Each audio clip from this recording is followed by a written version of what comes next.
देखिए, बीच बीच दहशत गर्दों की तरफ से नॉन लोकल्स को, माइनॉरिटीज को और इस तरह के बेगुनाह लोगों को टारगेट किया गया है, जिसकी जितनी निंदा करें कम है। ये बिल्कुल दरिंदगी का कारनामा है, जिसमें ये लोग एक आम आदमी को, जहां जो अपनी रोजी रोटी के लिए कश्मीर के लोगों के साथ मिलकर काम कर रहा है, इस तरह की कार्रवाई जहां जहां जब जब भी हुई है, पुलिस ने, फोर्सेस ने मिल करके इसके ऊपर सख्त कार्रवाई की है। हाल फिलहाल में भी ऐसा हुआ, और आपको मालूम है कि इसमें जो कत्ल में, बेगुनाहों के कत्ल में जो शामिल थे, वो भी एक एनकाउंटर में जहां पर न्यूट्रलाइज हो गए। इस तरीके से पहले की जो जहां जहां भी अटैक हुए, चाहे वो माइनॉरिटी पे हुआ, चाहे फोर्सेस के ऊपर हुआ, जहां नॉन लोकल लेबर के ऊपर हुआ, उसमें ऑपरेशंस के दौरान जो कातिल थे उनका भी वही अंजाम हुआ। मुझे लगता है कि समाज की तरफ से इसकी सख्त निंदा करने की जरूरत है। आम सोसाइटी की तरफ से इस तरह के क्राइम के खिलाफ खड़ा होने की जरूरत है। हम इस पे चुप होके नहीं बैठ सकते। हम लोगों को ये देखना है कि अगर हम लोग अपना समाजी जो हमारे रिश्ते हैं, अपना भाईचारा है, अपनी जो आर्थिक कार्रवाइयां हैं, इकोनॉमिक एक्टिविटीज है, जिसमें कंस्ट्रक्शन के काम हैं, बाग बगीचे के काम हैं,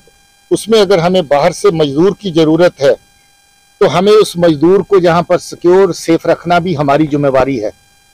इस तरह की कार्रवाइयां जो बीच में हुई हैं, पब्लिक काफी हद तक उसके खिलाफ रिजेंटमेंट शो करी, मगर जितना किया है उतना काफी नहीं है। हमें और ख्याल रखना होगा, और ऐसी कार्रवाइयों में जो भी लोग शामिल हैं, चाहे वो दहशतगर्द हैं, चाहे दहशतगर्दों की सपोर्ट में काम करने वाले लोग हैं,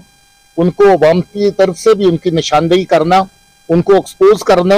और उनको बहुत हद तक जलील करना जरूरी है। और इसके साथ साथ जहां तक पुलिस की कार्रवाई का, या सिक्योरिटी फोर्सेस की कार्रवाई का ताल्लुक है, ऐसा क्राइम करने वाले को किसी भी सूरत में बख्शा नहीं जाएगा। क्या ये फिगर सही है? देखिए, मैं कल नॉर्थ कश्मीर में था, मैंने मीडिया से बात करते हुए ये कहा था कि ये पहली बार लंबे अरसे के बाद है कि दहशतगर्दों की तादाद 2 डिजिट के अंदर है। एफटी है तो उसकी तादाद भी 2 डिजिट के अंदर है, और अगर लोकल टेररिस्ट है उसकी तादाद भी 2 डिजिट के अंदर आई है। साउथ कश्मीर में आज जो मिलिटेंट की गिनती है, इतनी कम गिनती शायद कभी भी नहीं हुई। आज कम से कम लेवल पर बड़े सालों के बाद फिर से मिलिटेंट की गिनती जो है आ चुकी है। इसमें आवाम का, लोगों का बहुत बड़ा सहयोग है। सिक्योरिटी फोर्सेस का आपस में तालमेल और अच्छे ऑपरेशन करने का नतीजा है कि आज जहां पर दहशतगर्द जो है उनकी तादाद जहां तक पहुंची है, बहुत हद तक सफाया दहशतगर्दी का जहां पर हुआ है।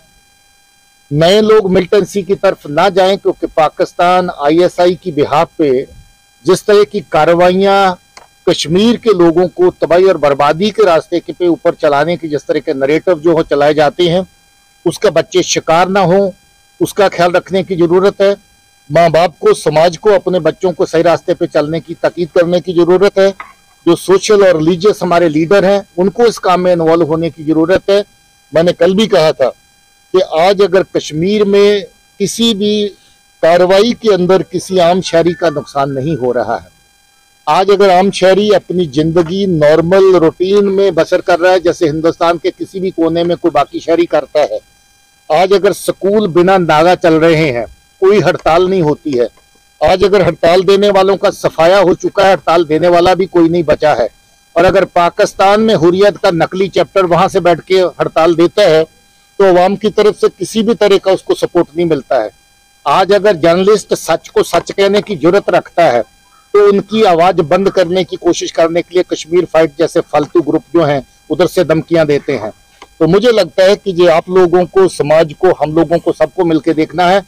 कि ऐसा नरेटिव जो कश्मीर के खिलाफ है, ऐसा लोग जो कश्मीर की शांति और कश्मीर की तरक्की के खिलाफ है, क्या हम उसको अडॉप्ट करेंगे? क्या उसके साथ सहमत होएंगे, या सब मिलकर उसकी निंदा करेंगे, उसको कंडेम करेंगे और हर प्लेटफॉर्म के ऊपर उसको नाकाम करेंगे? हमारी ये कोशिश है कि हम सब मिलकर ऐसे प्लेटफॉर्म जितने भी हमारे पास अवेलेबल उनका इस्तेमाल करें, और इस तरह की पाकिस्तान की सरजमीन से चल रही साजिशें जो है उनको नाकाम करें, और हम लोग अपने अमन के रास्ते को, अपने बच्चों के मुस्तकबिल को, जो आज पढ़ाई का दौर है, जो आज तरक्की का दौर है, बच्चे पढ़ रहे हैं, नौकरी में जा रहे हैं, बहुत सारी अचीवमेंट्स बच्चे खेल कूद के मैदान में कर रहे हैं, हमने अपने बच्चों को प्रमोट करना है, हमने अपने बच्चों को इनकरेज करना है कि अपने कैरियर बनाएं। देखिए, सोसाइटी के सेहत के हवाले से अगर हम नारकोटिक्स से रिलेटेड क्राइम को देखें तो मुझे लगता है कि दहशत गर्दी के क्राइम से बड़ा जुर्म जो है वो नारकोटिक्स का है। दहशत गर्दी कहीं इक्का दुक्का आदमी को निशाना बनाती है, जबकि नारकोटिक्स का क्राइम पूरे परिवार को बर्बाद करता है और उसके बाद समाज को बर्बाद करता है। जम्मू कश्मीर पुलिस ने तहैया कर रखा है कि जहां पर जितने भी नारकोटिक्स से रिलेटेड क्राइम है उसको खत्म करना है।